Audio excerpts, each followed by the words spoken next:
Од среда 20 август започнува првиот уписен рок за прв циклус на студии на Универзитетот Гоце Делчев Штип и ќе трае до 22 август. Вкупната бројка е 2168 за редовни студенти, имаме и околу 820 слободни места за воредни студенти, така да има доволно слободни места. Со постојаната стратегија за развој, интернационализација и со вклучувањето во Европската алијанса, Универзитетот Гоце Делчев воведува се повеќе студиски програми на англиски јазик. Од оваа година имаме и формација на англиски јазик, студиска програма за странските студенти.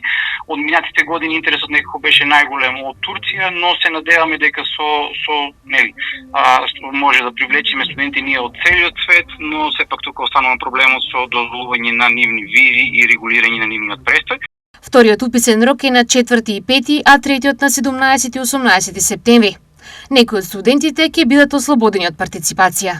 И оваа година овозможуваме да имаме ослободување од плаќање партиципација за 20 најдобро рангирани студенти на факултетот за медицински науки, понатаму под 10 на факултетот за информатика, земјоделскиот факултет, факултет за природни технички науки, економски факултет и со така 10 правен и факултетот за бизнис, туризам, бизнис, логистика со 10 најдобро рангирани, електротехничкиот, машинскиот, техничко-технолошкиот, факултетот за образовни науки и музичка академија по 5 најдобро рангирани и ликовна и филмска академија по 2, а филолошкиот факултет има дополнителни квоти за ослободување на сите нивни студиски програми, кои што може да го проверат во нашиот конкурс кој што е објавен, а на студиската програма по македонски јазик се ослободени од сите плаќања во текот на сите 4 години од студирање.